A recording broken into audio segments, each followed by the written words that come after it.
کور کې چې ځوانان سهار لمونځونه نه کوي دا کور به د تنګۍ په مرض اخته کیږي، دا کور به د مفلسۍ په مرض اخته کیږي، دا کور به د بې اتفاقۍ په مرض اخته کیږي، دا ورونه به په خپل منځ کې دشمنان وي، د دې کور وګړي به په خپل منځ کې به دشمنان وي، او دا به ژر تر ژره په کور کې پاش کیږي، په 100 حصو به تقسیمېږي سره ځي. دا د سهار د لمانځه وجه ده. اوس خو زموږ ځوانه طبقه الله دې موږ ته هدایت وکړي، د سهار د لمانځه په وخت باندې په مسجد کې وګورې 3 4 5 سپېږلې ولاړې، دغه مسجد به د قیامت په ورځ ستا شکایت الله ته کوي چې ټوله شپه په فیسبوک اخته یې، په ټیک ټاک اخته یې، فالتو دا ګوتې دې داسې کوې، یا په چکه باندې اخته یې، فالتو یو دی دوه دی درې دی په دې اخته یې، ورکو باندې اخته یې، لهو لعب باندې اخته یې، او در 3 در 4 در 5 بجو اخته یې، او بیا دغه چکو دغه لهو لعب ته 5 6 غنټې 8 غنټې وخت لرې، د الله د تبارک وتعالی د عبادت لپاره بیا بیدې وخت نه لرې. شمېږه هم چې څوک غږ در باندې وکړي. اکثره کور کې مشکلات د ځوانانو د پلرو سره په دغه لمانځه باندې دی، غږ را باندې کوي ما خپل رب سره پیر استغفر الله. اوس خو بیا دا خبرې هم کوي ته خو به زما په قبر نه راننوځې، ما خپل رب سره پرېږده. که چیرې دا سلسله وایي دا دومره د انبیاو سلسله الله ولې راستول چې بندګانو خپل رب سره پرېښول کېدی،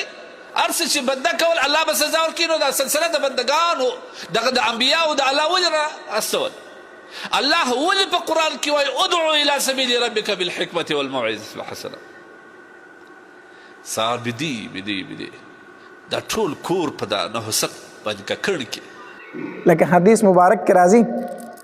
وایي میدان محشر به وي او د قیامت ورځ به وي، یو انسان به راوستلی شي د هغه اعمال به تللی کېږي، خو چې د هغه عملنامه کولو شي که نه نو د هغه په عملنامه کې به اړو چرته نیکي وي نه، د عملنامه به د ګناهونو ډکوي، د ګناهونو ډکوي، تش ګناه دی. وایي دی چې د خپل عملنامه ویني دی به ویریږي چې دا ما څومره ګناهونه ته ځان سره راوړي، زما خو یوه نیکي هم نشته دی، به یریږي. فرشتې به وغواړي چې دی جهنم ته ورته وکړي. الله تبارک وتعالی وفرمایي ای فرشتو ولې ته دا عملنامه کې نیکۍ نشته، ګناهونه پکې ډېر دي، او الله د ګناهونو دفترونه یې ډک دي، پیټې دي د ګناهونو، الله چېرته نیکۍ اړو کړې نه ده. الله تبارک وتعالی فرمایي ای فرشتو کو هر څومره ګناه ده خو زه یې بخم معاف کوم، هر څومره ګناه یې چې کړې ده زه یې معاف کوم، زه یې جنت ته داخلوم. الله دې ته د الله فضل ویلی شي. څه شی؟ یو د الله فضل دی، یو د الله حساب دی. الله دې موږ د خپل حساب نه وساتي، چې خپل حساب یې در سره شروع کو بیا د ذرې حساب دی، ذرې حساب دی. الله دې موږ د حساب نه وساتي. ایو د الله فضل دی چې کله د الله فضل راغی که نه بیا د ګناهونو دفترونه چې دي نو دا معاف دي.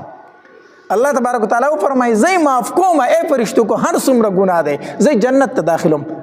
زه جنت ته تو ای ګناهګار انسانه ته ما معاف کړي، دا ګناهونه مې درته معاف کړو، جنت ته ځه.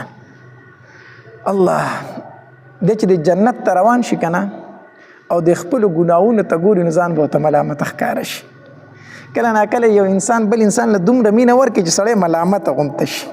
دومره مینه ورله ورکړي، دومره محبت ورله ورکړي، دومره عزت ورله ورکړي چې سړي ته ځان ملامته ښکاري. چېرې زه د دومره مینې او محبت او د عزت لایق خو نه یم څومره چې دا سړی ماته راکړي.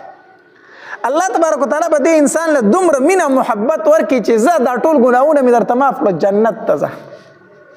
نو حدیث مبارک کې راځي چې دی کله د جنت ته روان شي نو ځان به ورته ملامته ښکاري. نو دی به راوګرځي الله اجازت شته زه تپوس وکړم، اجازت ما ته شته زه یو تپوس وکړم، د الله تبارک وتعالی د دربار نه به ورته اجازت میلاو شي او تپوس کولی شي بنده وایه څه دي؟ الله ما ته خو زما ورځې هم معلومې دي، ما ته خو زما شپې هم معلومې دي، ما چېرته په خپل ژوند کې په شپه ورځ کې نیکي کړې نه ده، الله زما خو ټول ژوند په ګناهونو کې تېر شوی دی، ته نن څنګه ما معاف کوې او ما جنت ته لیږي. دا کومه خبره ده چې په هغې خبره باندې ته زما مغفرت کوې او ما ته وایي زه جنت ته. الله تبارک وتعالی به ورته وفرمایي ای بنده یو ځل شپه وه او ته د خپلې کلي په کوڅه کې روان وې، ستا کلی کم محله کم علاقه چې ده توره تیاره وه، شپه وه او ته د کلي په کوڅه کې روان وې، تا په یو تیږه باندې ټکره وخوړله، په لاره کې تیاره وه او په یو تیږه دې څه وخوړه؟ ټکره وخوړله نو چې تا ټکره وخوړله نو ته راوګرځېدې هغه تیږه دې روچته کړه او دومره تکلیف دې وکړو چې هغه دې واغسته او سیټ ته دې له لارې نه ورتاوه کړه نو دغه ټایم کې چې تا دا تیږه ورتاوله ستا په دې زړه کې څه توره تیاره وه شپه وه دغه تیږه چې تا د لارې نه روچته کړه دغه ګټه چې تا د لارې نه روچته کړه او سیټ ته دې ورتاوله بنده ستا په زړه کې څه دی به وایي الله په زړه کې مې هېڅ نه و توره تیاره وه هېڅ چا نه لیدم خوشی ځای و خو په زړه کې مې دا خبره وه چې زموږ په دې کلي کې خو بوډاګان هم دي زموږ په دې کلي کې خو بیماران هم دي ماشومان هم دي زنانه هم دي نو د شپې چې په دې لاره تېرېږي په دې تیږه به ټکر ووایي نو نقصان به ورته ورسي